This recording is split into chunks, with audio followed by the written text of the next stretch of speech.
Esto es Palabra de Rudolf Steiner. Rudolf Steiner. Un espacio inspirado en la vida, obra y legado del fundador de la antroposofía. Un camino de conocimiento que conduce lo espiritual del ser humano a lo espiritual del universo. Palabra de Rudolf Steiner. Hola, ¿qué tal? ¿Cómo están? Muy buenos días. Yo soy Caro Hernández. Gracias por estar aquí en Palabra de Rudolf Steiner.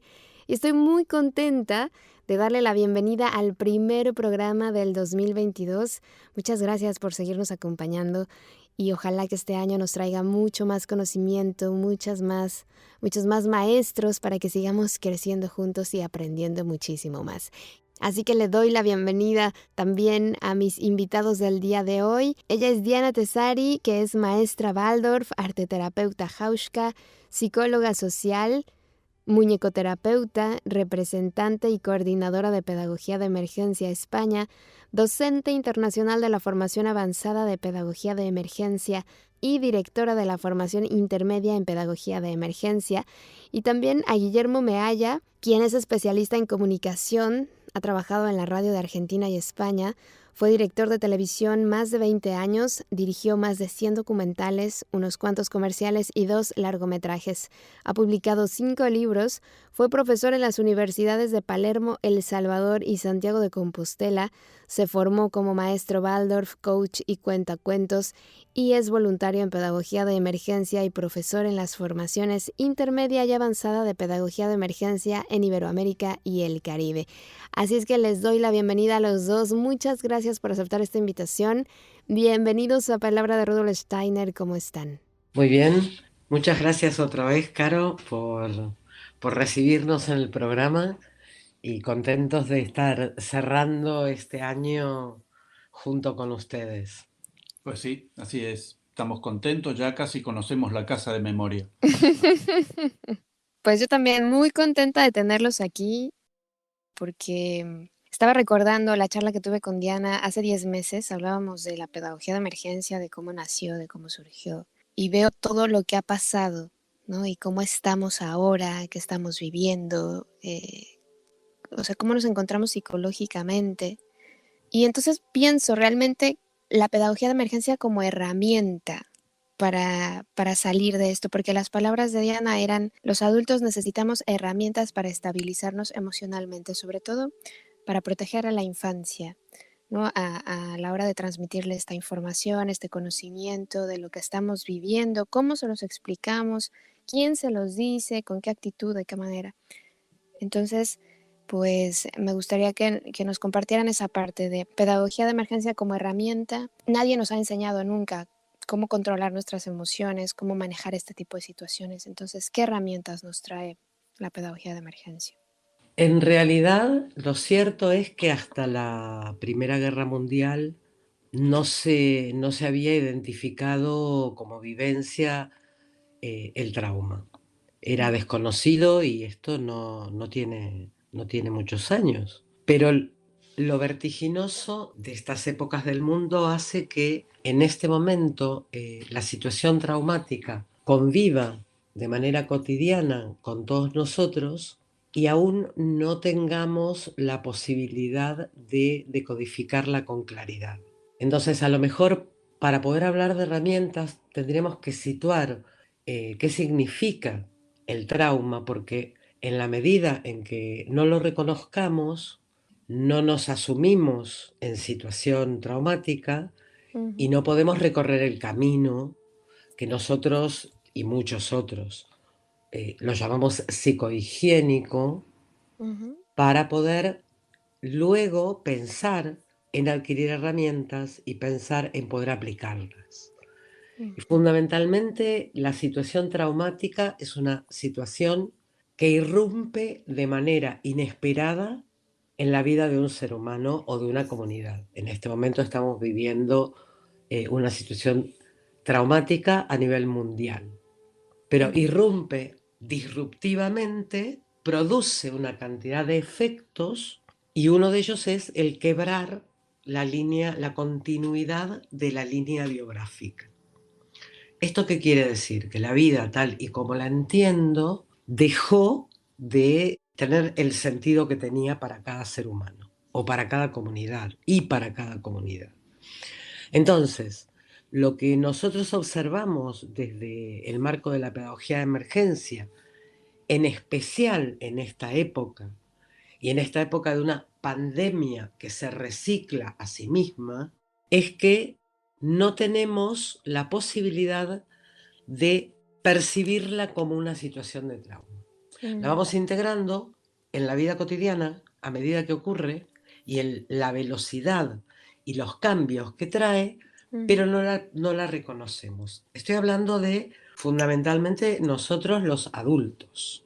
Los adultos que además en diferentes ámbitos somos responsables, ya sea porque somos padres, porque somos maestros, porque somos médicos, porque somos psicólogos, de asumir la responsabilidad frente a la infancia, frente a la adolescencia, frente a la juventud, que son en este momento los colectivos más vulnerables y más vulnerados.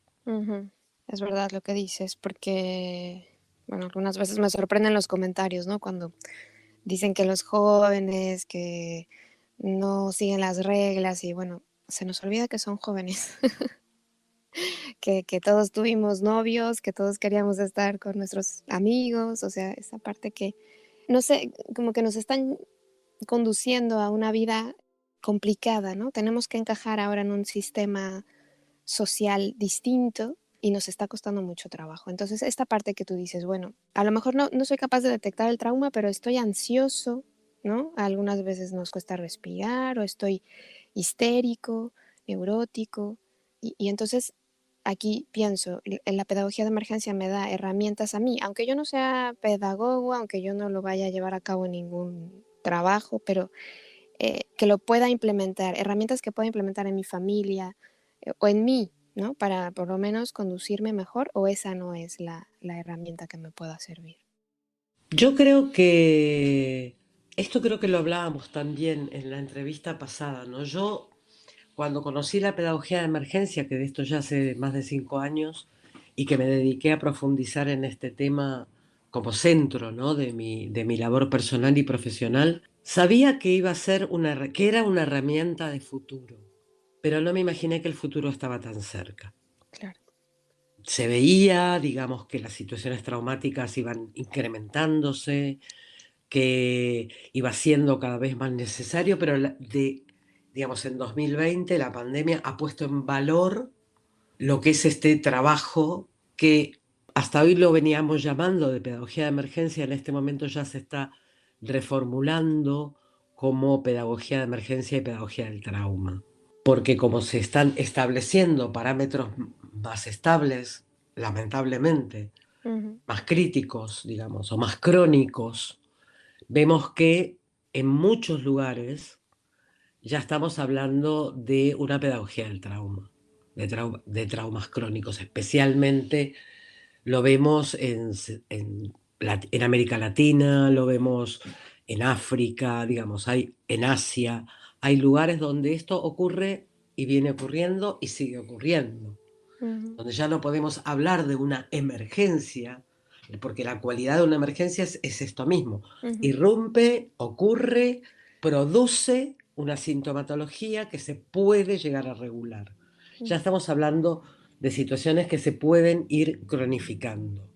¿Qué observamos? Nosotros observamos, y no solo nosotros, digamos, la Organización Mundial de la Salud ya está detectando situaciones a nivel de lo que es todo el mundo psíquico de la infancia, todo el mundo psíquico de la adolescencia y de la juventud, donde ya se están estableciendo criterios vinculados con el trauma.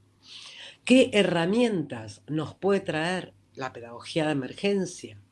En principio, la posibilidad de poder reconocerme a mí mismo, a mí misma, como sujeto del trauma. Yo creo que es muy, muy importante, y esto es sabido por todos, en la medida en que no reconozca en mí que algo me pasa, lo que fuere, no puedo ponerme a ello, no puedo ponerme a trabajar en ello. A nivel personal, por un lado, y luego amplificar, si mi ámbito profesional o personal está vinculado con la infancia o con la adolescencia, amplificar estas herramientas y acompañar estos procesos. Acá lo cierto es que son varios los factores que inciden en esta posibilidad, porque no es lo mismo hablar de una situación traumática en un adulto que ya evolutivamente ha pasado por todas sus fases de desarrollo, que hablar de una situación vinculada con el trauma en la evolutiva. ¿Qué quiero decir? En los procesos de desarrollo en las distintas etapas de la infancia, en las distintas etapas de la adolescencia, en las distintas etapas en la juventud. Vos traías algo recién, Caro, cuando hablabas todos hemos sido jóvenes o hemos tenido novios Ujú. o hemos querido encontrarnos, pero acá hay algo que conocerlo es fundamental, porque en la etapa que va de la pubertad a lo que sería la adultez, entre comillas, ¿no? Con un proceso de desarrollo hasta los 21 años, todo el proceso evolutivo se da en relación con el otro par, con el Ujú. otro de mi misma edad, Claro. donde los adultos que fuimos de alguna manera los referentes hasta este principio de la pubertad, hablo de 12, 13, antes de la entrada en la concreta en la adolescencia, ya formamos parte como de una segunda línea y donde para que se desarrolle de manera saludable este proceso en cuanto a lo que es el ser de puber a ser adulto, necesito de mi otro par en la vida. Ujú. Y no de mi otro par en la vida a través de una pantalla, necesito de esa percepción Claro. del otro, de este validar que el otro tiene respecto de mí para que yo pueda construir mi identidad. Ujú. Entonces, estamos hablando de unos jóvenes que pueden, comillas, transgredir las normas, pero que en realidad ya las normas, sus propias normas evolutivas, se han visto transgredidas Ujú. por la situación. Claro. Entonces, ¿qué es más complejo todavía que podríamos llamar como juicio de valor, ¿no? De si transgreden o no una norma, cuando en Claro. realidad es una necesidad vital de desarrollo.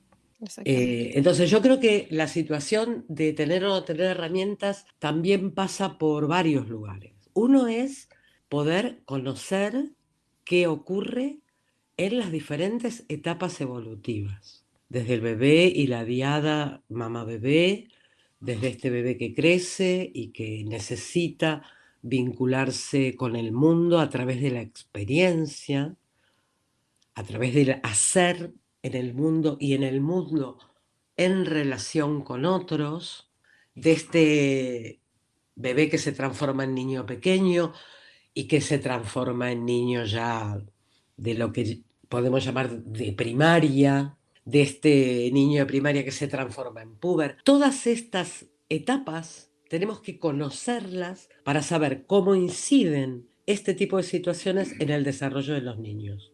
Mm.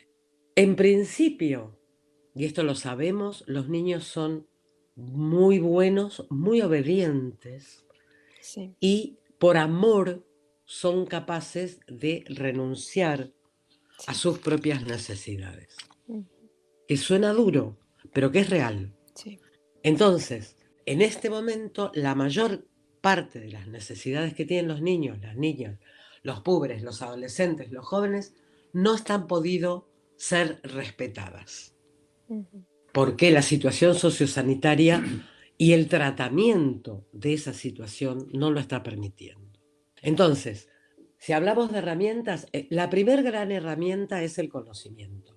Es Ujú. el conocer cómo es el desarrollo normal en estas etapas evolutivas, Ujú. cómo incide esta situación en el desarrollo normal y cómo podemos incrementar las posibilidades de crear ámbitos de salud. Porque ahora mismo no se ven todavía claramente los efectos que esta situación está produciendo en estas etapas. Esto se verá, no creo que en muchos años, digamos, no creo que tarde muchos años en Ujú. observarse. De hecho, esto que te comentaba, la Organización Mundial de la Salud ya está observando y Ujú.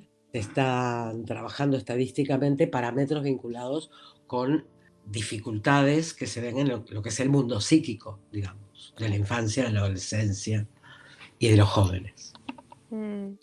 A mí me ha tocado ver lamentablemente niños de 5 o 6 años que ya están como generales del ejército, ¿no? Cada que ven a un niño de su misma edad decir, ponte la mascarilla, ponte, o sea, ya no les dan permiso, ¿no? Los acorralan, es como el bullying nuevo. Hmm. Y, y ayer yo fui a un monte que está cerca de aquí y había 2 grupitos de jóvenes sin mascarilla, disfrutando de la vida. Y más que sentir, ay, voy a llamar a la policía, que venga, dije, pobres, qué bueno que lo están disfrutando, ya sé que hay que cuidarse, pero es que no sé, es complicado, ¿no? La situación que estamos viviendo. Y luego, más complicado, bueno, ustedes acaban de estar recientemente ayudando a la gente de Palma, ¿no? Por el volcán. Entonces ahora digo, pandemia y volcán para ayudar a todas estas personas. ¿Cómo es el trabajo ahí? Porque me imagino que es una tragedia, ¿no? Es una tragedia y además ellos llegaron al volcán después de un incendio y durante la pandemia. No solo es pandemia, volcán, es pandemia, incendio, volcán y un Wow. montón de cosas. Realmente Temblores. sí, temblores de tierra. Mm, Es casi impensable lo que pasa en La Palma, pero como todo en la vida, se va olvidando lentamente. Entonces, ahora ya nadie habla de La Palma, todos están hablando de Omicron, están hablando del 2022 y La mm, Palma ya ha entrado en el olvido popular. Y mm, eso es una de las peores cosas, porque ahora, digamos, nosotros fuimos, trabajamos, intervenimos, dimos formaciones y se creó un grupo que está trabajando ahí, un grupo de palmeros que mm, sigue trabajando allí. Pero ahora es cuando más ayuda necesitan, porque ahora es cuanto más olvidados están, claro. cuando ha decaído el entusiasmo internacional y nacional y Ujú, cuando realmente se sienten solos. Sí, por otro lado, con esto de que se ha dado fin, digamos, oficialmente ujú, a la erupción del volcán y están en fase de reconstrucción, es ahora donde se empezarán y se empiezan, digamos, a observar los efectos que produjo esta situación tan larga de la erupción del volcán. Se empiezan a escuchar ya, bueno, ahora ya, cuando más lo necesitamos, esto que decía Guillermo, ¿no? Se deja de hablar de nosotros, ujú, como si esto hubiera pasado, cuando en realidad esto recién empieza, claro. porque ahora empieza toda esta fase de reconocer la catástrofe, de reconocer Ujú, los efectos y de ver cuál es el camino de resolución. Creo que es un momento donde nosotros que seguimos en contacto con ellos y estamos viendo posibilidades de acciones a futuro, a un futuro no muy lejano, pero a futuro, vemos realmente que en este momento lo más importante, no solo en La Palma, sino a nivel general, es la capacitación. Creemos que realmente la capacitación es lo que te va a dar las herramientas y te va a ayudar a encontrar los caminos para ir encontrando las propias soluciones, desde el ser local y desde el ser el actor social de esos eventos. Pero esto lo puedo amplificar a los lugares en los que cada uno se encuentre. ujú, Nosotros siempre, como en general desde el marco como internacional de la pedagogía de emergencia, concretamente desde el marco de pedagogía de emergencia sin fronteras España, siempre hemos sido como muy pioneros en lo que es las formaciones y las capacitaciones. Y lo hemos visto con alegrías, ujú, digamos. Bueno, acabamos de terminar varias cosas junto con el año, ¿no? Lo primero que acaba de pasar hace 2 semanas acá en Madrid es que se han graduado los primeros 40 pedagogos de emergencia del mundo hispanohablante. Y ujú, en este momento 10 países de Iberoamérica y el Caribe tienen por lo menos un pedagogo de emergencia certificados. esa es buena noticia.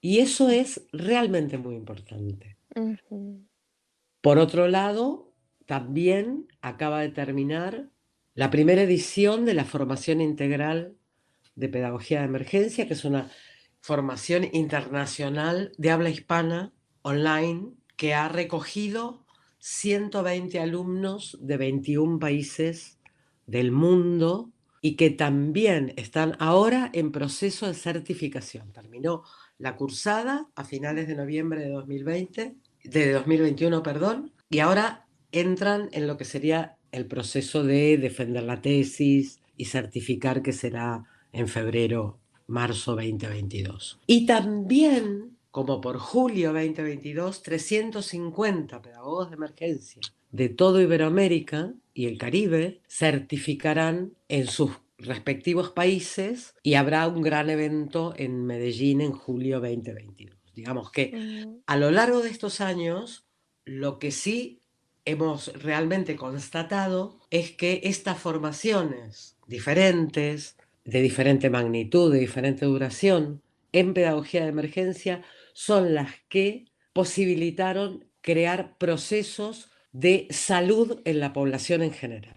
Y que en este momento, digamos, hablando de julio 2022, en el mundo habrán 500 pedagogos de emergencia. Ujú. Y yo creo que esto es muy importante, primero porque ocurre, digamos, es un hecho, y es un evento social importante, y porque realmente no imaginábamos que en un futuro tan cercano estas iban a ser las herramientas pedagógicas imprescindibles para estar trabajando como maestro en una escuela. Yo llevo 40 y tantos años como maestra. Soy de aquella época donde todavía existían las escuelas normales nacionales. Aquí en España no sé cómo se llamaban, pero existían también, y esto sí lo sé, donde terminábamos la escuela secundaria y éramos maestros. Y con eso era suficiente.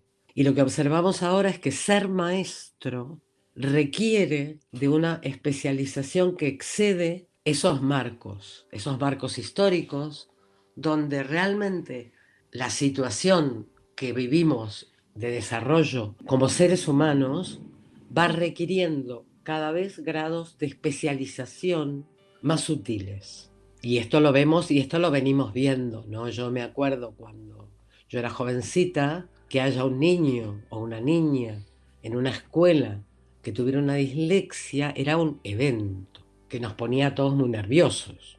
Y en este momento, en las aulas, estamos hablando igual de un porcentaje importante de niños y niñas o niñas que padezcan una dislexia, por ejemplo, que es algo que es totalmente abordable, pedagógicamente hablando. Yo te puedo contar, por ejemplo, que en este momento, esto me lo comentaba un amigo, un maestro amigo, hablando de su propio grupo. Tú sabes que en la pedagogía Waldorf, en primaria, los maestros tomamos a los niños en la primera clase, en el primer grado, y lo acompañamos hasta el final de la etapa. Y este maestro tomó una primera clase justo en 2020, en el año de la pandemia, que se vio interrumpida y afectada y transformada a lo largo de todo este tiempo, y me comentaba hace pocos días que el grupo ya está en tercero de primaria y que es impresionante ver la cantidad de tics que tienen los niños, la cantidad de situaciones como de rasgo obsesivo para poder empezar a trabajar. Estamos hablando de niños de un nivel socioeconómico clase media, Media alta. media, clase, digamos, de una escuela privada. No estamos hablando de niños en situación de vulnerabilidad, en el sentido más común de la palabra. Sin embargo, ya estamos empezando a ver indicadores en las aulas de situaciones que comprometen el desarrollo saludable. Y que tenemos que dar respuesta a esto, que como sociedad tenemos que dar respuesta. Tenemos que observarlo, tenemos que reconocerlo, tenemos que aceptarlo para poder empezar a trabajar en esta dirección. Y ser creativos también, yo creo, buscar alternativas, porque venimos bueno, de nuestras épocas de jugar en la calle, de aprender de la naturaleza, ¿no? De tener a nuestros amiguitos. Y ahora es, estate en tu casa más tiempo que afuera. Entonces, claro, me imagino que también por eso les está afectando de esta manera a los niños, ¿no? El padre tiene que trabajar o la madre tiene que trabajar, el niño en la tele o en las pantallas todo el día, prácticamente sin movilidad. Yo después del confinamiento, volvimos a clases, vi a bastantes niños más obesos, o sea, subieron como 10 kilos en ese periodo, que tampoco es tanto tiempo, pero es impresionante ver cómo nos está afectando muchísimo lo físico, lo psicológico, en todos los sentidos. Entonces tenemos que empezar a tomar decisiones porque lo que está pasando es preocupante, ¿no? Entonces, pues nada, yo creo que este trabajo que ustedes hacen y con esto que han hecho, ¿no? De que cada vez esté gente más interesada en estudiar, en aprender estas herramientas para cuidarnos, cuidar a los niños, cuidar a nuestros jóvenes, a transitar este periodo de la mejor manera. Sí, esto también lo hemos visto en esto que te decía Diana, de la cantidad de gente y de los que se ha recibido y que se está recibiendo esta formación integral de la cual vamos a empezar a certificar a los alumnos en el 2022 a principios. Hay muchos maestros, muchos trabajadores sociales, mucha persona que trabaja con niños, porque una de las cosas que ha mutado también dentro de la pedagogía de emergencia es que al principio la pedagogía de emergencia estaba como dedicada a las grandes catástrofes, terremotos, tsunamis, tifones y todo eso. Pero ahora, hace pocos años, que es que la emergencia está a la vuelta de la esquina. La Ujú, emergencia la tenemos en la propia casa. Esto que claro. decía, ¿no? Estas situaciones potencialmente traumáticas o traumáticas también definitivamente. Ujú, Entonces, esto de tener unas herramientas, primero para saber, como decía Diana antes, para saber que algo no está mal, tienes que saber cómo es cuando está bien. mm, Entonces tienes que conocer la salud, cómo es la evolutiva de un niño, cómo es la evolutiva de un joven, para saber qué es lo que necesita y qué es lo que no está recibiendo.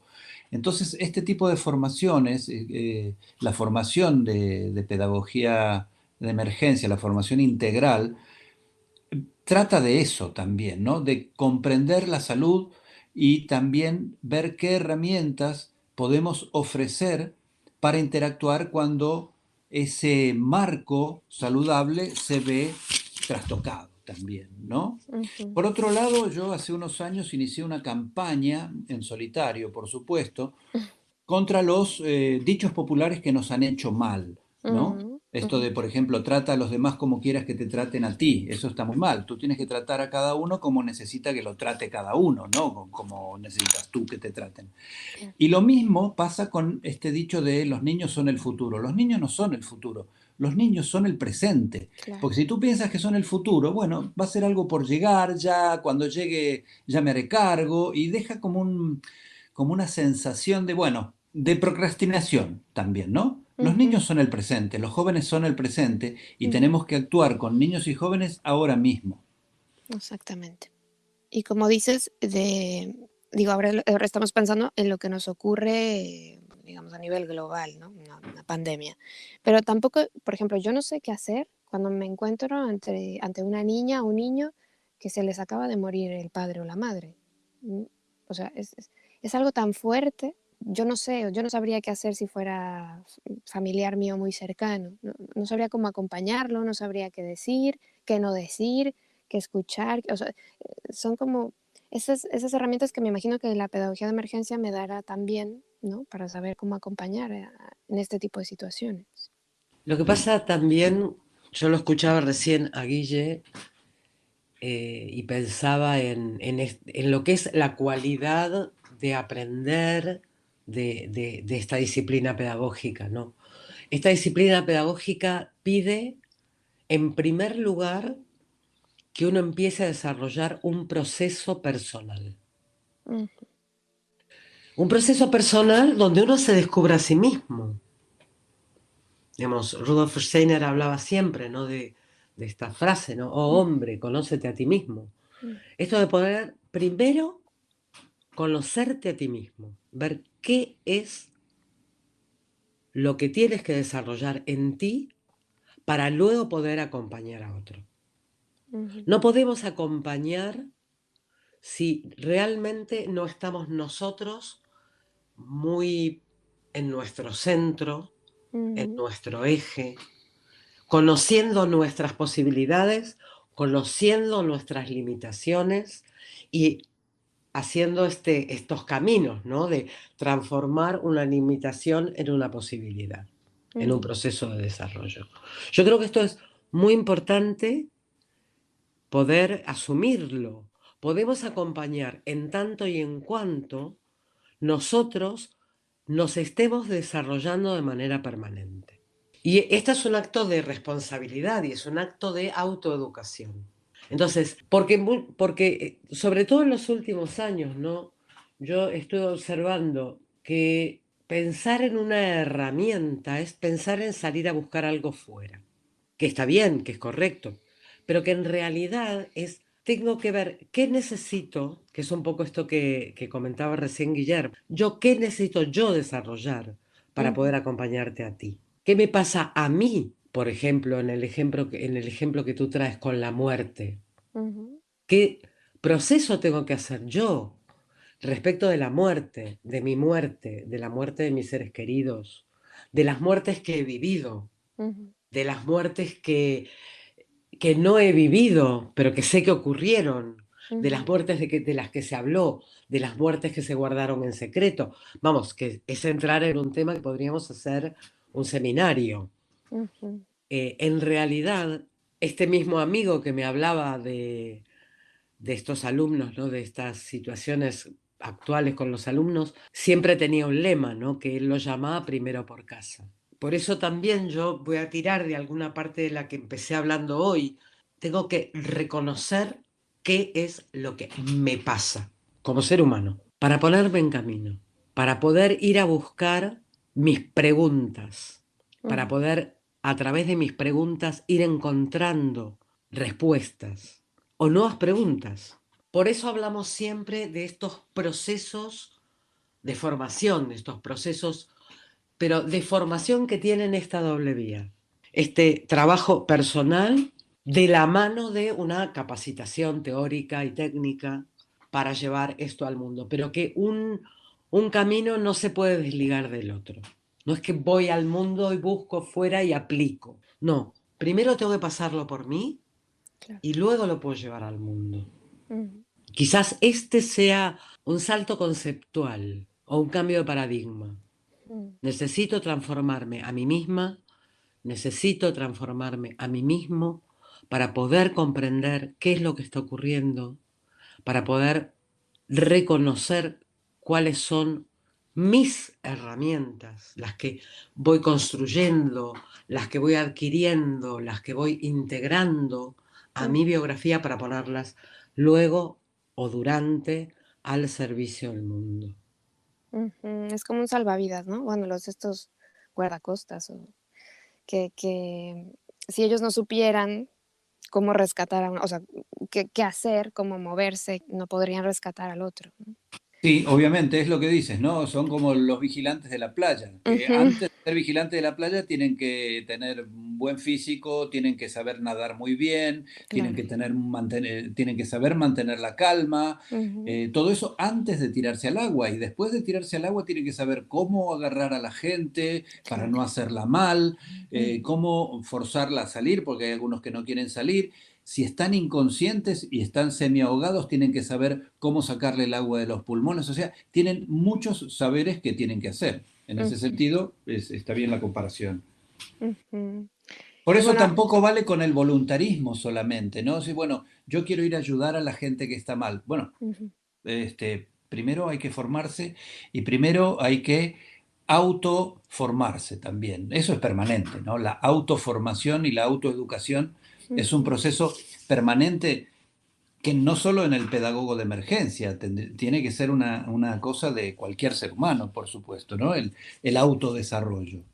Claro, y ojalá que este momento de crisis, pues, nos motive más, ¿no? Nos orille a ese punto, si es que queremos transitar esto que estamos viviendo de la mejor manera, porque es que si no, yo veo personas ya muy afectadas en lo emocional, sienten que estamos viviendo una situación demasiado extrema para ellos, para soportarlo. Entonces, se palpa en el ambiente muchísimo miedo, A mí me gustaría más que fuera el amor más grande que el miedo, ¿no? Porque muchas veces es que hay gente que ya no se quiere acercar a los demás, ya no quiere que nadie se les acerque y eso no puede ser porque eso nos va a llevar a otro tipo de enfermedades.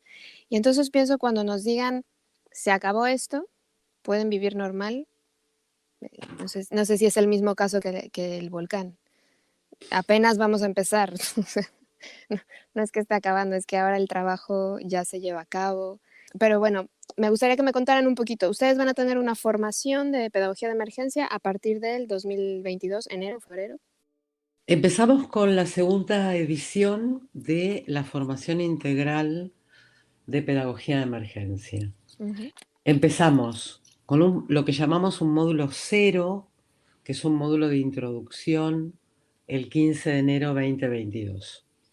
ujú, Y el módulo 1, ya digamos, todo lo que serían los 11 módulos formativos, estamos empezando sobre el 20 de febrero 2022.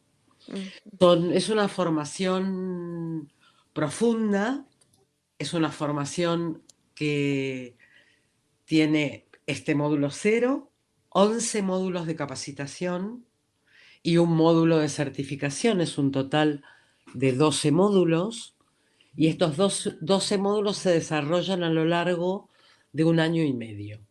ujú, La primera edición la hicimos en 1 año, pero vimos que la intensidad era muy, muy, muy grande, ujú. y entonces la misma cantidad de módulos y los mismos contenidos los organizamos en un poco más de tiempo.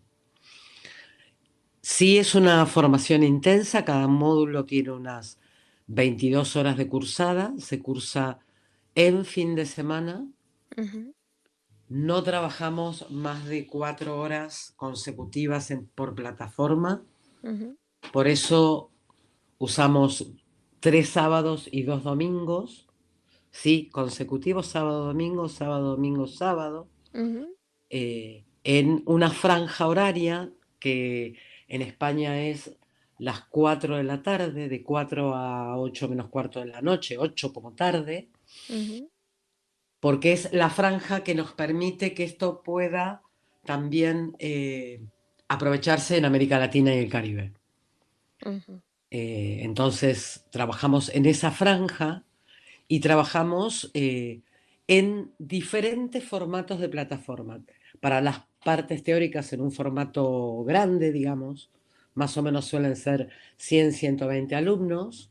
ujú, Después, además de que cada módulo tiene un tema vertical, hay 7 temas transversales que se trabajan en todos los módulos, que están vinculados con las artes, con los procesos de psicohigiene, eh, Con la narrativa, con las manuales, bueno, qué con el sé yo. movimiento, Claro, con la sí. euritmia, digamos. Hay un trabajo que se hace a lo largo de los 11 módulos de capacitación y otro vertical que fundamentalmente trabaja muy, muy detalladamente todo lo que es la evolutiva en la situación de normal, la situación normal, ujú, toda la incidencia traumática y todo el trabajo para reactivar estas fuerzas de autosanación ujú, en las que se sostiene el trabajo de pedagogía de emergencia fundamentalmente como uno de los pilares. ujú. Eh, entonces sí, es un trabajo de proceso. No es que, bueno, tomo un módulo y luego puedo tomar otro, sino es un trabajo donde me comprometo a hacer un proceso que me va a llevar 1 año y medio, Ujú, donde la capacitación es realmente muy integral, muy, muy integral. muy bien. Y esto lo pueden ver en su página web, ¿no? ¿Cómo ven las bases de inscripción y estas cosas? Sí, en la página web de pedagogiadeemergencia.com hay una pestaña que es formaciones y allí está la formación integral, con todos los datos, pero también cualquiera puede escribir a jefatura.académica@pedagogiadeemergencia.com con cualquier duda o pregunta que tenga que se le va a responder inmediatamente. Perfecto, pues ahí está la invitación para toda la gente que quiera adentrarse en este bello mundo de la pedagogía de emergencia. Y ojalá este año salgan más pedagogos para ayudarnos, porque vamos a necesitar mucha mano de obra para lo que viene. Así que yo les agradezco muchísimo que hayan aceptado esta charla y también les agradezco mucho por esa labor que hacen de formar a todas las personas que quieren ayudar. Así que muchas gracias. Gracias a ti. Muchas gracias, Caro. Un placer siempre estar en el programa. Muchísimas gracias a Diana y a Guillermo por habernos acompañado en este espacio. Y sin duda yo creo que la pedagogía de emergencia va a resultar, como decía Diana, una herramienta imprescindible y muy importante para ayudar a la infancia, a la adolescencia, que como decía Guille, son el presente y hay que trabajar y evitar que la situación traumática que puedan vivir en su vida se convierta en enfermedad. Así que ahí queda la invitación. Pueden visitar también su página en Facebook que se llama Pedagogía de Emergencia España. Así que por mi parte ha sido todo. Espero que toda esta información te haya sido de utilidad y ya sabes que estamos en contacto a través de nuestras redes sociales. En Facebook, en YouTube y en Instagram nos encuentras como Palabra de Rudolf Steiner y también en nuestra página web palabraderudolfsteiner.com.